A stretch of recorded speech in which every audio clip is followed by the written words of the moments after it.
Ya, patalo patu le nei vai ngola so le ua patoa mai a ia le tala alo ina o le te wile le so.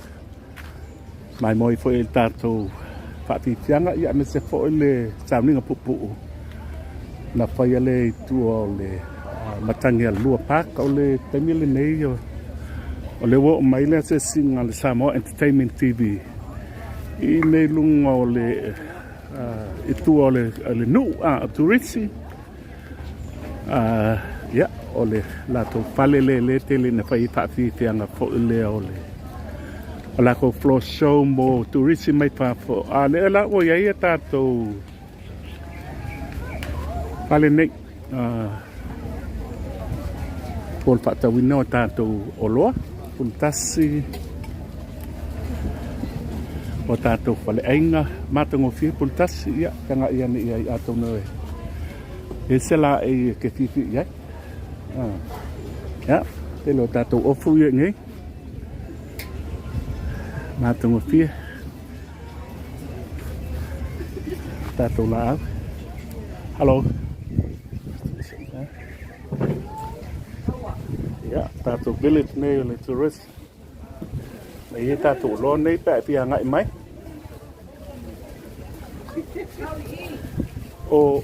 ya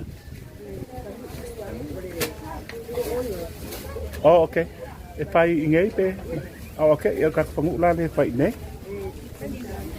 okay. We are Samoa Entertainment TV and being watched by 43 million views. So, em phải ok chị cần một bạn thôi. Okay. Okay.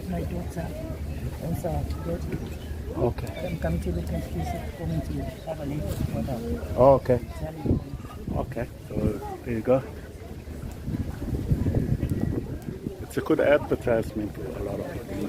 We go live all the time.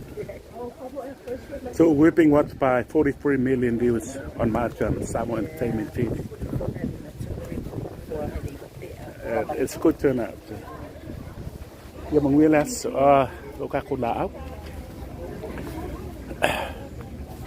Và sự sửa tôi ta tụ lão tôi mang ấy yêu lão cô yêu bé mai mua máy cái lá vậy máy rồi. Okay. Fela sa wanta to lao de. Are you okay to say something about? Atalo fa kina oi for this one fa. Yeah, we are Samoa Entertainment TV. Okay. And being watched by 43 million people. Yeah. Oh, Fela sa wanta to lao? Papalaloa. Olo pisingis siale. Yeah, la wa pisingis le fai. No fale ma fai. Yeah. Wa nei se le ni to se lai. Yeah. There's a lot of things to do if I mo ali kupe. Yeah, e tele ame mo wai to Samoa. Ai mana mi fo ile fia nga yoi nga lue. Yeah. Mo sa o mai le la o ya o le fale. Kiling la o le fale Yeah. Okay. Talatus pa iya ile nga lue tele. Yes. Yes. So my business is for my family. Yeah, good. And I love plants. I also hire out in government offices to beautify the.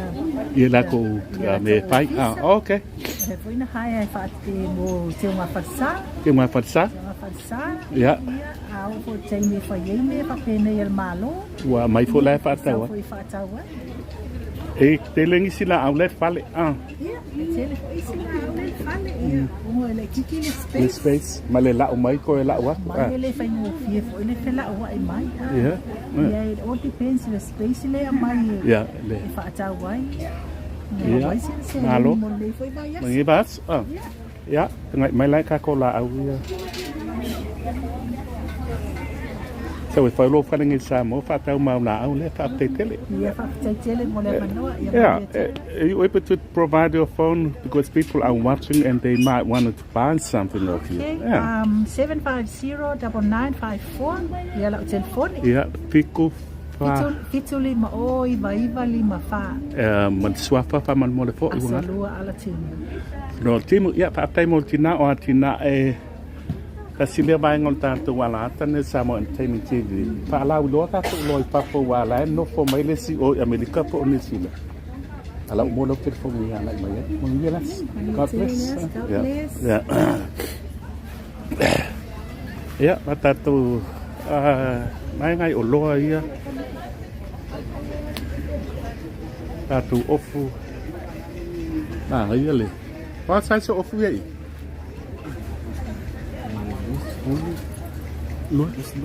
Luas fulu? Ja? Nou, luas fulu? Het is voorbaar. O sai si o naitina o kinge kalvou ila no mais fluongo al fulu balu luas fulu lo fulu. Mo se lo pupa.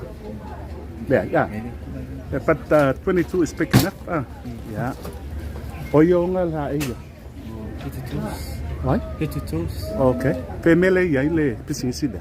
Oui, Taufus. Ja, Taufus. Oi, le manga fa. Ja. Man tualan man fa le Taufus. Ja, ole ye tatu ofu nei. Ja, ta fia mo sol wa e te anga mai sa mo lan tau le ka ko. Tau limas fulu. Is a size for just one price for all the size. Tasi tau limas fulu size uma mais fulu balu lus fulu malo ya tatu faatau. Ang akal au. Okay, thank you. Yeah. Ni so tanto oloa Samoa. Malo so fuala sunga. Pasal lawa tu tato oloa. So soni fo ya te lanto manga ile ubla lewa. Bo eselonga size wale matu tu tele Ma ele. Fala mau ia la le o foi le ula le wa si me o fasila papa ho e pa ba. Ia ma ke le o me paung. Paung La tau tato ula le. Mala gan si sa go fu. Ile a. Ile ula tas. Sa la luas furu le ula. Furu le marcos furu le masangi. Le masangi la tu mai a ka ko ula sa la furu le ula kasi. O me le o paung o mau ia ku wa ku le. O le pala. Fala. Le fale. O le fasa. O le sa o ngao le ngole. Oh. Ia o le fasa la le. Oh. Pele el kako falo lo pe O fungalei. Oh. Ole lale. Ka fa mal fali mal makeki fungalei mo wala sa ulo the real thing. Ole. This is the real thing. Tato lau ule yale. Namake. Oh, okay. Yeah. Tato ulo masan. Yeah. Ole ula fale ta tele lale le ya li kelo kan. Ya ole so le we lungol ta le fo le police tourism village there yen ka ko pa sa lungol nge. Tak banguelas. Ya. Kung mo stato fa ka udong ka ko wakala ua. Ya. Ngai mai tatum tia pula ta ule tatum tia fa malmot. Depende the size. The size, five size. Yeah. So from Fast food is small mal medium. fast food small mal medium. Large XL 45. 45. Le large. 50 ya 35 ya kami. Ya 45 kan baik kay limas food le medium mal large. XL as well. Yeah. 40 small mal medium. Oh, small mal medium kay fast food kala. 685 Samoa. Yeah.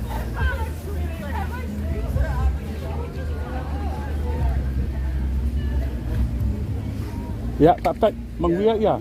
Bawang Pak Kastel. Ole tato fale lengai.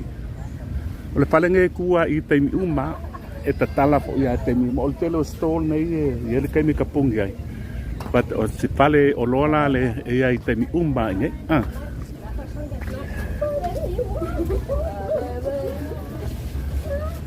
Tato oloa, ya olo masangi tato watuno.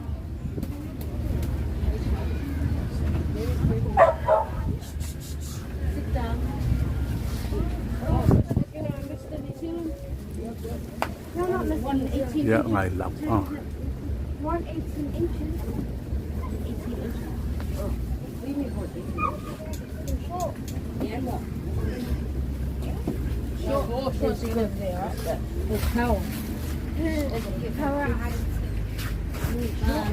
Malo o mai yo.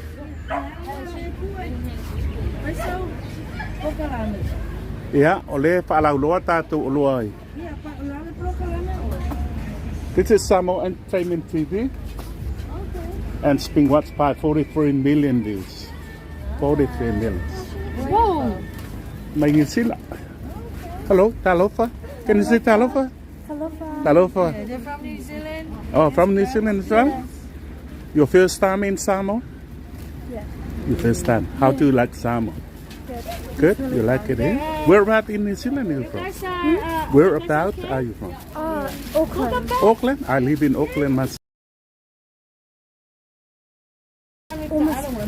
Almaston. Yeah, this is our school. That's where I go shopping. Almaston. Enjoy Samoa, okay? Malo o mai yo. Iya, alewa kas. Ole wa, it is we are there. Ini suya alewa. Oi, oi, malowa. Ole, bye. Baby girl, don't come back. Oh, it's sol. Yeah, I'm making some stuff for the girls. Okay. It's more kawaii. If I can get kawaii. You right if I film now? Yeah. Okay, You so can good. film right Yeah, pay lot him. Yeah. from there. Yeah. Why for this rapper family mall? Tupola. Tupola. Oi, Tupola Turisi. Turisi. Kupola yele fale lo na fale le I Ainga. Ngofa mai olua ko nga faatau ka malai. o kwente nga obini mai. O le fale na fale o loa ngai lungo le tatu malai po le kuris.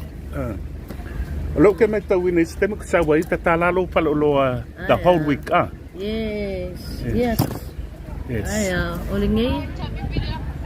Ia okay wala lei. Ia. Ole ai kau fai aku Kau vai. Kau vai ki ngi ki nga o ka mai. Okay.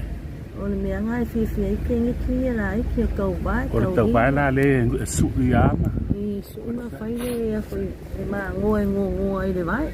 Ma ko la kau vai nga le faatau. Oye, ko suka la kau vai. Suka la. Ta la sa mo. So e foninga mai o te lo me I o ya creation nga fai.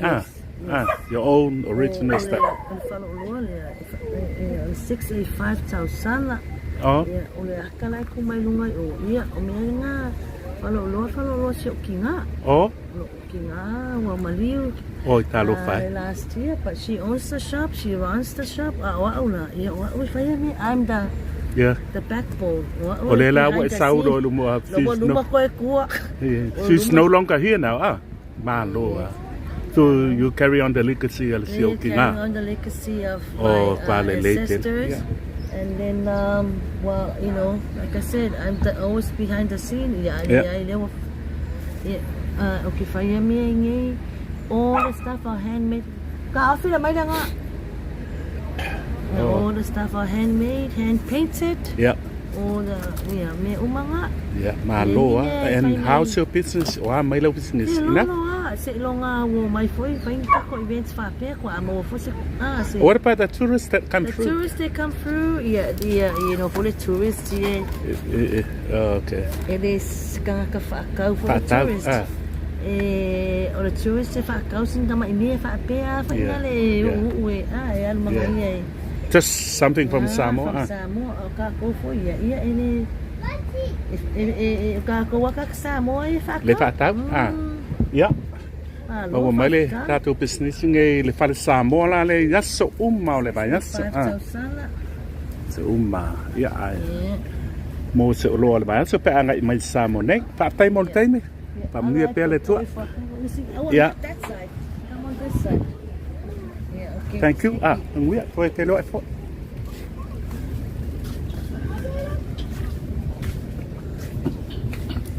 Yeah, le ua. Maliu ia le tina sa paia le falo lon nei ia le ua tau ave siantama ia ke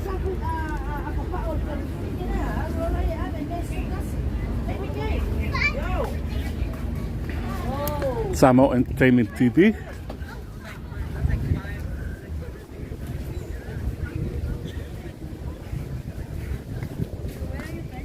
Ya, olo e matato faleaiga lea. Ya, sale le I matua pisikele. Te rope au ngange ua kumu wa ku ia le. Vai pa ngonge te ro ka ko faleaiga.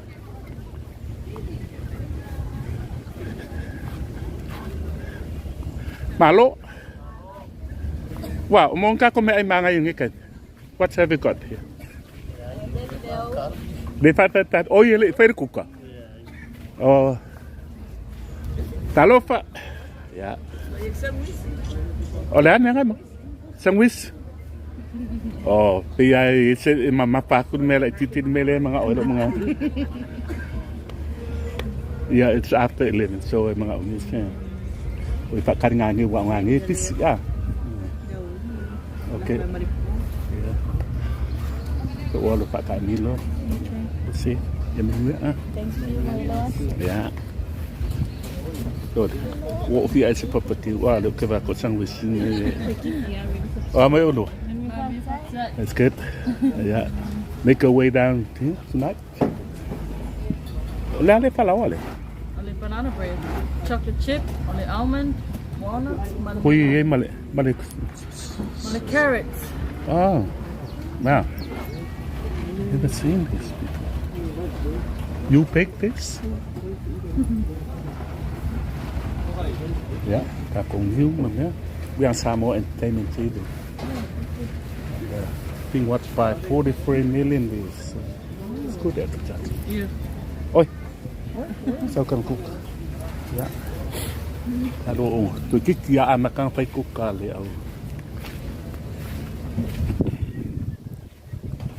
Ole, recipe to tu leo le. Ole siba, po solwa malai. Kako pape, ba ikong siba kako mai. Ya, o ispat Samoa ya. O nga mai lengi me o faz. O isa ele fo ya so ya. Tele lo pa pa wo pe ya na tina sa ya mai fa la ko fo. Ya pe fo nga mai le fa wa o lai ka pung pung mai le sipito masalo o ile fa ile fo. O si va pilen sai matau tu. Le o mai ngai. Ya, si va ti. Pa ka mo len ya. It's an open space. Ole la ko pa ma la ko faleaiga. Ia ma la ko show la fai po si ba pe se tai mi pu ko show la ka ke makai. But o si ba pele ko ngwale so mai mala po e. Mana tangia lua pak le fai ta to te wile ma pa pipia. Ya, sa pa ni mai ai. Lato sign there.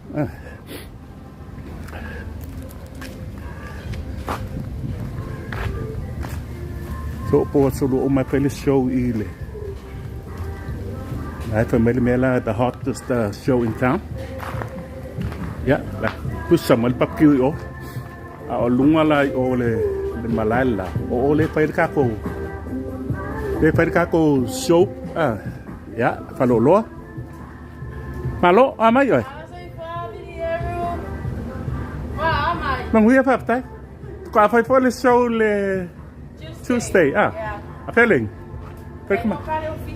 Mang ai ko si fi mai ya. Yo pule la le ole. No will take over the pule le. That's nice.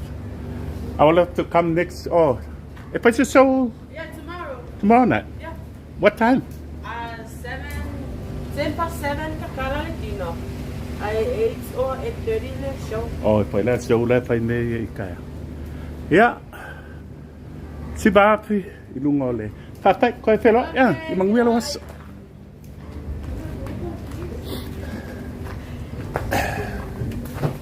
Yeah, ta tu Malay tourism la ko village la. Pe phoning mai ole improve ang telo ten. Oi ngai loi le lumana ipo a fo ngi simme on a fai nei so ta ko wa fu lai ko mai o pe o fai le mo la ri le fai le mo la ri ta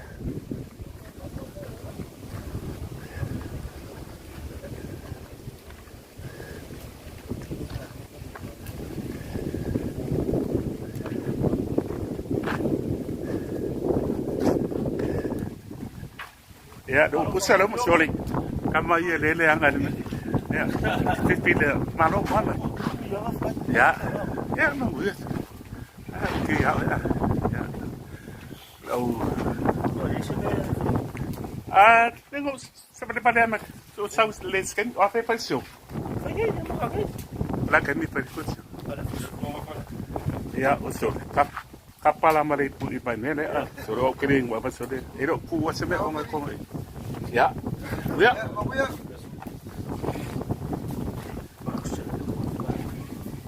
Oh, ya.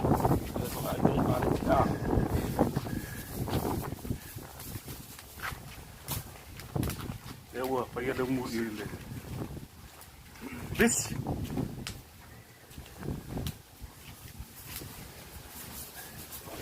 một số phụ nữ lên lên ui này mắc các con này cái đó ya đi cái ấy sau ta lại phải ô là mày mua lại mày mua mày ya malo se fo mun wia cái mà lên mua đúng một kilo cả cục road phụ yêu ngay cái cầu lúc mà vội là phải lên ngay cái mà lên welcome to my beautiful island of Samoa. We greet you by saying talofa malo se fu malangi ma. But right now we like to choose, but this fella is owned by the man that we call the Samoan or the Tunoa or Mukuka. Le fale ni e faktola va wale nga senga o fu ta mafa ya wa ho ta to maru a sesi mai mo mai fafo pe ona sila tu vai nga le tule ya mai o ta tenga ya ulu o le kalo ya mafa e pauli ka ko so vai le wa mai o fa kusa ya male nenga ka o mixes of coconut milk, we use sour leaves and coconut milk. But coconut milk, we add a little bit of that, a little bit salt, and it tastes good. Pour the coconut milk inside the sour leaves, and the coconut cream, it is served with sour leaves. Yeah. But if you want to come and join us. Hawaii, come to Mafai Tonele, Samoa Cultural Village. Malo, patay. O koyo may sustain po kaya pala wala nga kiri kaso abay Okay. Okay, patet mangwele. Ya, lau kapwa I man afayum.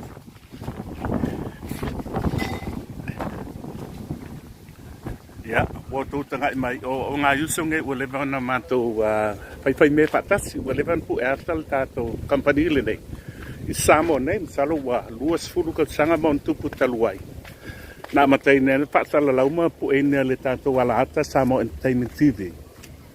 Ya, singa fu mata tu te wila so oro fa wo pela le au na ya le poro ato ya si le so ole o talangi e kuma yola ko le tua le fai le fa matala i ta tu manga fa samo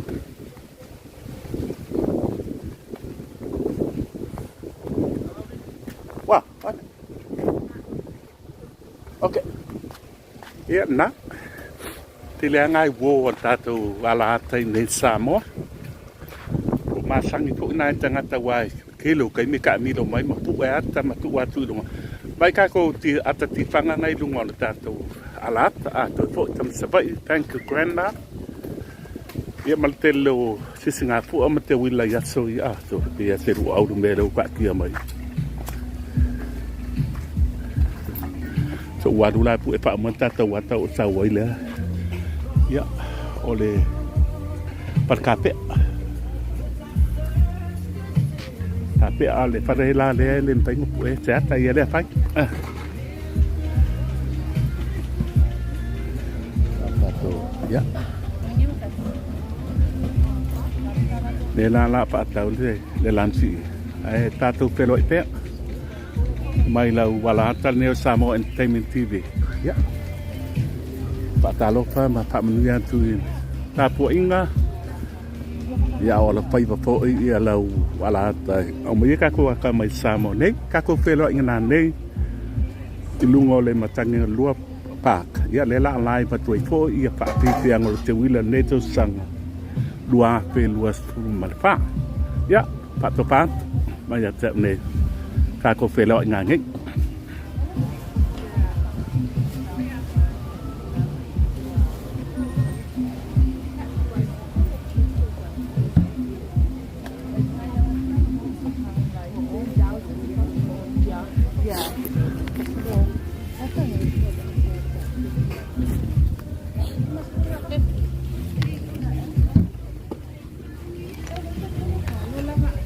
Lamet. Isi bu awi.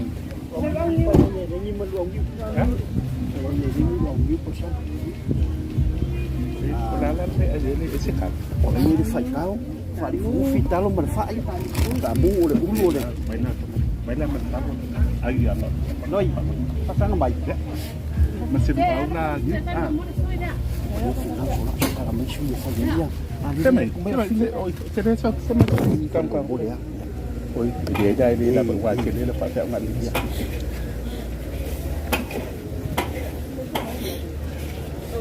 Lalu ni lalu. Oleh mama sos. Dah kau lah. Boleh macam Oh iya. Mapengak sing ne ay me pede wala ay nga ako la kele. Aku masos. Oh okay. Dua pipi lu ngiu pe le. Dua. Oleh faaiga. Male, talo le. Ya. Nè. Wow ngiu. Ya. Ada aku SSS paper was so tak mat. Wah, mai. Oh iya.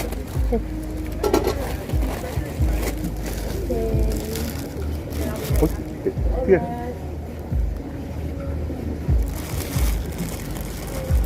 Faatau. Nè, đây.